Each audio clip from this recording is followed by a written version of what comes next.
Bapak dan Ibu, pada pertemuan kali ini kita akan membahas salah satu topik yang hangat di dunia industri, yaitu Industrial Internet of Things. Nah, pertemuan kali ini hanya sebagai pengantar awal mengenai Industrial Internet of Things, dengan harapan Bapak Ibu memiliki gambaran sekilas mengenai istilah ini. Secara teknis, tentu memerlukan pendekatan yang lebih rumit lagi, bagaimana implementasi Industrial Internet of Things ini real di lapangan. Oke, ini adalah salah satu ilustrasi Bapak Ibu mengenai smart industry atau industri cerdas. Di smart industry sendiri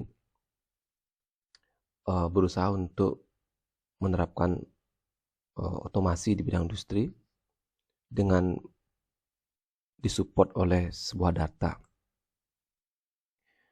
Nah, smart industry juga menawarkan fleksibilitas dalam mengontrol, memanajemen maupun mengelola berbagai macam entitas yang ada dalam industri tersebut. Kemudian juga para stakeholder atau para pengguna maupun pihak-pihak berkepentingan dapat memantau ataupun mendapatkan insight dari industri yang sedang berjalan dari suatu user interface, dan paradigma ini Bapak Ibu digunakan sejalan dengan istilah industri 4.0 yang saat ini sedang berjalan. Jadi apa itu IoT atau Industrial Internet of Things? Ini adalah suatu istilah Bapak Ibu di mana berbagai macam perangkat seperti sensor, instrumen, kemudian jenis perangkat lain di industri itu saling terhubung dalam satu jaringan. Jadi perangkat-perangkat ini Bapak Ibu dihubungkan dengan komputer dan sistem aplikasi industri, misalnya pada proses manufaktur maupun manajemen energi. Jadi perangkat-perangkat yang saling terhubung ini Bapak Ibu akan memungkinkan kita melakukan pengumpulan, pertukaran, dan analisis data secara terus-menerus. Nah, apa nanti efek ke depannya? Jadi data yang kita peroleh, yang kita kumpulkan, dan analisis dapat digunakan untuk meningkatkan produktivitas, efisiensi proses, serta memberikan manfaat ekonomi bagi industri. Nah, ini sangat penting Pak Ibu karena ekonomi adalah bagian yang memang menggerakkan industri tersebut. Jadi sedapat mungkin ekonomi tentu makin lama makin menguntungkan bagi industri untuk menghindari kerugian. Nah, IoT merupakan pengembangan dari Distributed Control System atau DCS yang sudah digunakan industri sebelumnya. Jadi Distributed Control System ini atau DCS ini adalah suatu teknik Bapak Ibu, terutama digunakan di industri proses untuk mengontrol parameter-parameter. Nah, DCS sendiri Bapak Ibu terdiri dari beberapa komponen penting ya. Namun secara hierarki, DCS ini dikontrol oleh sebuah komputer yang komputer maju, jadi advanced komputer. Nah, komputer ini Pak Ibu akan terhubung dengan berbagai macam controller. Nah, controller ini akan terhubung dengan berbagai macam instrumen yang ada di lapangan. Nah, DCS sendiri sering dipadankan dengan SCADA. Namun demikian, DCS sama SCADA sendiri memiliki paradigma yang berbeda dan dua-duanya memiliki peran penting di industri. Jadi kalau kita amati di sini Bapak Ibu, SCADA itu adalah suatu lebih kepada ingin mensupervisi Bapak Ibu. Jadi ingin dia terpusat, dia ingin mensupervisi berbagai macam proses yang ada di dalamnya. Namun kalau distributed control system itu dia memiliki sistem kontrol yang terdistribusi dekat dengan plant. Jadi DCS sendiri memiliki semacam metode kontrol ya Pak Ibu ya di suatu plan-plan ataupun sub-plan tertentu di industri yang tujuannya memang untuk membawa segala sesuatu sesuai dengan set point atau yang diharapkan. Jadi SCADA lebih kepada supervisi atau melihat secara keseluruhan parameter yang bekerja. Ada juga kontrol-kontrol yang sifatnya bisa dilakukan secara manual. Namun DCS sendiri lebih kepada memang benar-benar mengontrol suatu plan ataupun proses tertentu. Jadi memang dia digunakan untuk membawa ke set point tertentu. Karenanya DCS ini banyak digunakan di industri, misalnya industri proses. Jadi yang melibatkan proses-proses kimia dan sebagainya.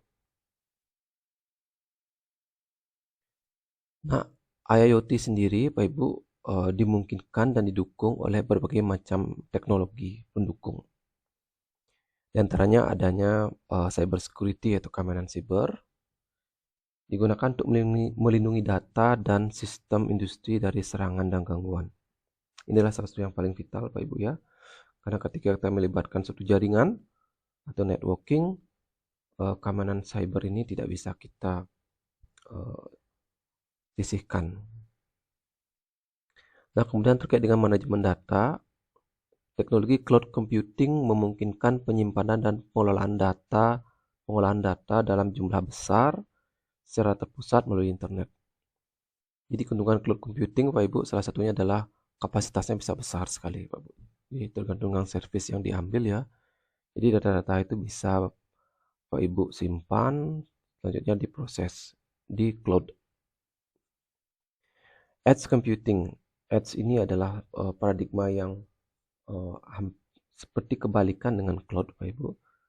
Jadi edge computing ini memungkinkan kita itu melakukan pemrosesan itu dekat dengan sumber data. Jadi tidak dibawa jauh-jauh seperti cloud. Kalau cloud kan data itu dilempar, istilahnya dilempar ke cloud, ke tempat yang jauh seperti itu. Namun edge computing ini digunakan atau diterapkan dekat dengan sumber data seperti sensor, aktuator dan sebagainya, yang memang dia krusial untuk mengurangi keterlambatan atau latensi maupun respon yang kurang cepat seperti itu. Kemudian teknologi mobile, jadi memungkinkan bagaimana sistem itu dipantau, kemudian pengendalian sistem industri melalui perangkat yang bergerak. Jadi akan sangat memudahkan operator nanti Pak Ibu untuk memantau segala proses yang terjadi di industri. Kemudian ada juga istilah machine to machine atau M2M. Jadi machine to machine jadi semacam proses Pak Ibu yang memungkinkan mesin itu saling berkomunikasi dan bertukar data secara otomatis tanpa terlalu banyak campur tangan manusia. Nah, berikut 5 teknologi terpenting yang mendukung keberadaan industrial Internet of Things yang sekarang sedang digalakkan di dunia industri. Pertama ada istilah Cyber Physical System atau CPS. Jadi Cyber Physical System ini semacam konsep Pak Ibu bahwa berbagai macam perangkat yang sifatnya fisik ini bisa terhubung dengan dunia cyber ya. Jadi dunia yang melibatkan komputer seperti itu Pak Ibu. Dan Cyber Physical System ini menjadi platform teknologi dasar IoT dan IIoT. Cyber Physical System menjadi penghubung utama antara mesin fisik ya Pak Ibu ya yang ada di industri yang ingin kita pantau ataupun kita kontrol yang sebelumnya tidak saling terhubung. Jadi sekarang bisa Bapak Ibu bawa dia segala satu datanya itu ke suatu komputer maupun ke cloud yang sebelumnya mungkin tidak bisa terpantau secara keseluruhan.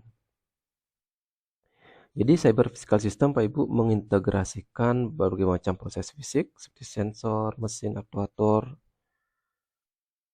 dengan perangkat lunak dan sistem komunikasi. Cyber Physical System menyediakan metode untuk pemodelan, perancangan, dan analisis sistem industri secara terpadu.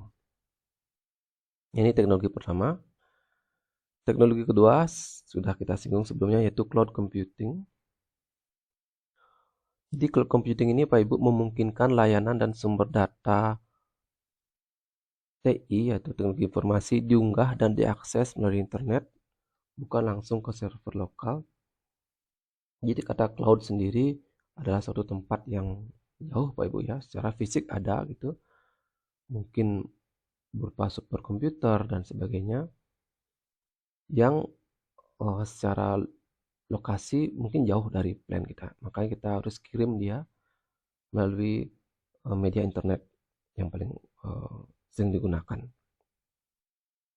Jadi data dan file disimpan di penyimpanan berbasis cloud, bukan di perangkat lokal. Nah, keuntungannya apa Bapak Ibu? Keuntungannya adalah data bisa kita kelola secara besar sekali. Jadi ukuran data itu bisa besar sekali.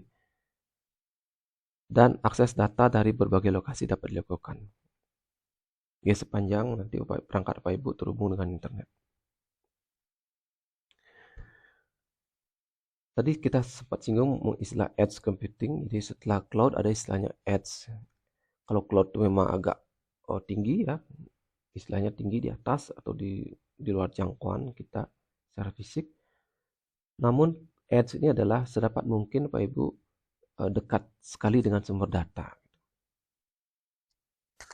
Jadi edge computing merupakan paradigma komputasi terdistribusi Pak Ibu yang memproses dan menyimpan data dekat dengan sumber data. Ini istilah edge computing. Berbeda dengan cloud computing yang terpusat, yang letaknya jauh seperti itu, edge computing bersifat terdesentralisasi, dekat dengan berbagai macam proses terjadi di industri. Dalam sistem industri, IoT lebih efektif menggunakan arsitektur gabungan Pak Ibu. Jadi tidak bisa kita lepas tanpa cloud misalnya, edge berjalan sendiri, atau cloud saja tanpa edge. Jadi ini adalah opsi yang saling melengkapi Pak Ibu, bukan saling meniadakan satu sama lain. Nah, tujuannya apa Pak Ibu? Adalah untuk meningkatkan produktivitas, kualitas produk, dan layanan industri.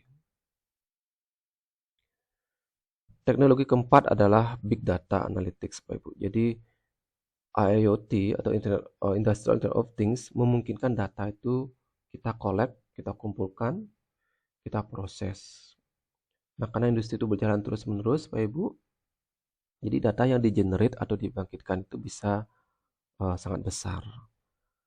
Nah, proses untuk mengelola data yang sangat besar ini dikenal dengan istilah Big Data Analytics. Jadi merupakan proses mengolah dan menganalisis data dalam jumlah besar dan beragam. Kedepannya apa? Dapat digunakan untuk menemukan pola, tren, dan informasi penting dari data industri. Kemudian juga Big Data ini dapat digunakan untuk mengambil keputusan yang lebih cepat dan tepat, yang tentunya berbasis dengan data. Kemudian Bapak Ibu, teknologi kelima yang mendukung keberadaan Industrial Internet of Things adalah Artificial Intelligence atau kecerdasan buatan dan Machine Learning atau pembelajaran mesin. Jadi AI Bapak Ibu adalah bidang ilmu komputer yang memungkinkan mesin itu mampu berpikir dan bertindak seperti manusia. Nah, subset yang lebih kecil dari AI adalah machine learning atau pembelajaran mesin. Machine learning adalah bagian dari AI yang memanfaatkan data, Bapak Ibu. Jadi kata kuncinya adalah data.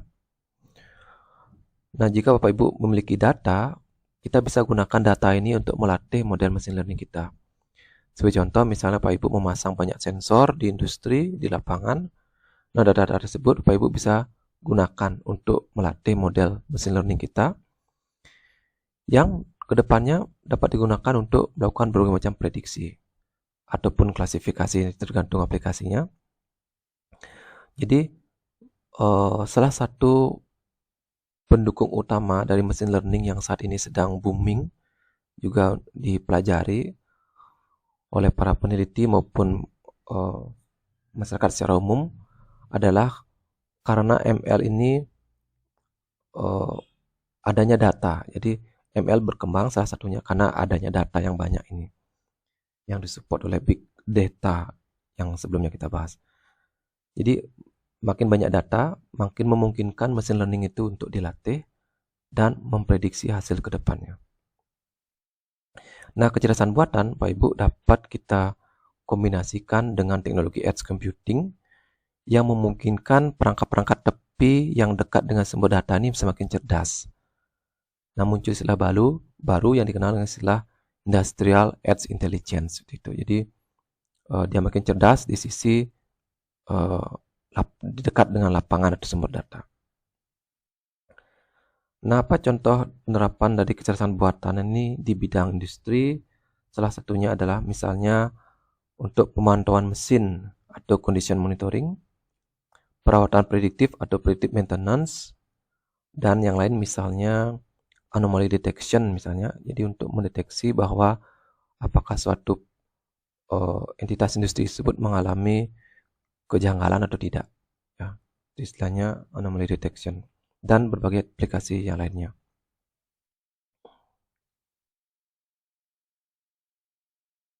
Nah, kemudian kita lanjut ke arsitektur dari IoT atau IoT secara umum. Jadi sistem IoT secara umum dirancang menggunakan arsitektur berlapis atau berlayer-layer Bapak Ibu, dan sifatnya modular. Modular artinya mudah untuk diekspand atau ditambahkan.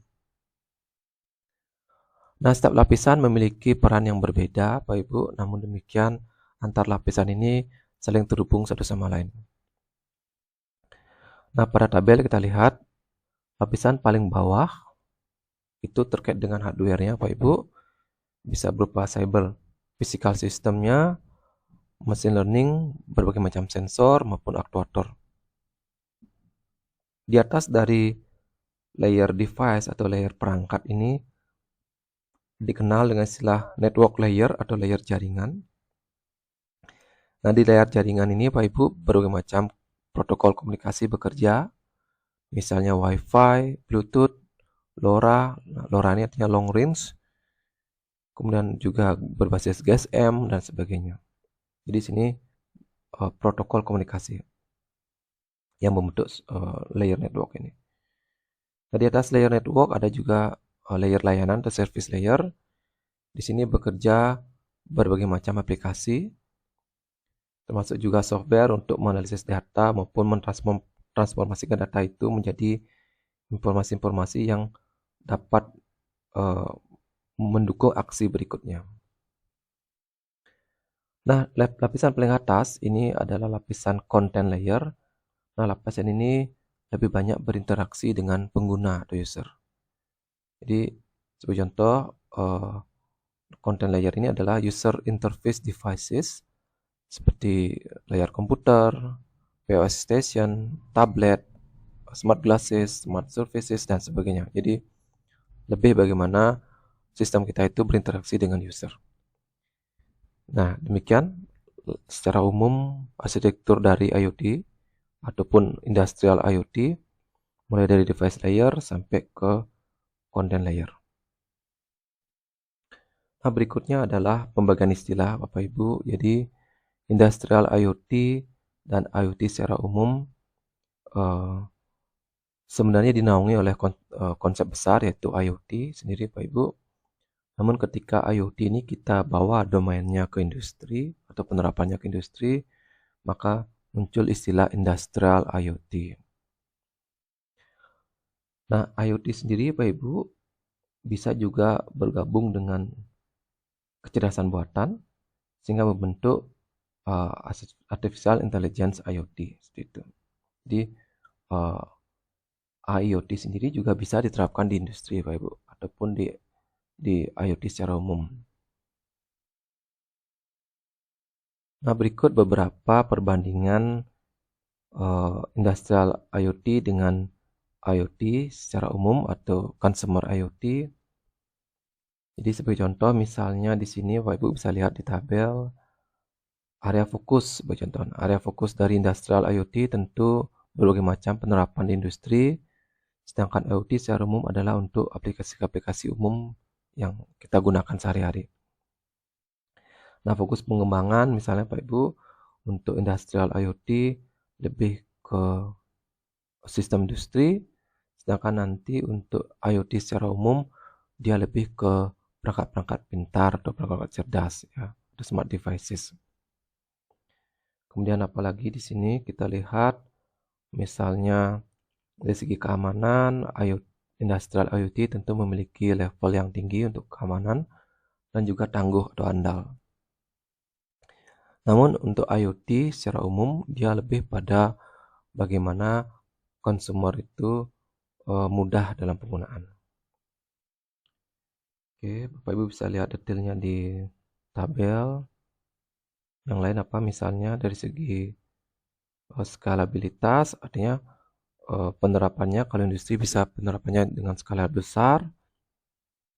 Kalau IoT secara umum mungkin lebih ke skala yang lebih kecil, misalnya untuk smart home, smart office, dan sebagainya.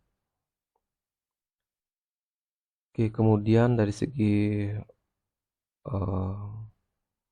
target output sebagai contoh di sini Pak Ibu. Jadi kita tahu untuk industrial IoT targetnya adalah bagaimana agar terjadi suatu efisiensi untuk operasional dari industri tersebut. Sedangkan target dari IoT adalah secara umum adalah untuk kenyamanan dan kemudahan dari pengguna. Kemudian dari segi pemeliharaan sebagai contoh di bagian terakhir ini, kalau industrial Internet of Things itu memerlukan perawatan secara berkala Pak Ibu, secara terjadwal dan direncanakan. Mengapa demikian? Karena kita tahu di industri mesin-mesin itu bisa bekerja 24 jam non-stop, jadi memerlukan semacam perawatan yang sifatnya rutin untuk menghindari kesalahan-kesalahan maupun untuk efisiensi ekonomi. Nah, untuk IoT secara umum ini lebih pada preferensi dari pengguna. Oke, secara umum Pak Ibu, Industrial Internet of Things lebih menekankan pada keandalan, presisi, dan keselamatan karena bekerja di lingkungan industri, sedangkan IoT secara umum lebih menekankan pada kenyamanan, kemudahan, dan fleksibilitas user untuk kebutuhan sehari-hari. Oke, demikian Pak Ibu pengantar Industrial Internet of Things. Semoga bermanfaat. Terima kasih.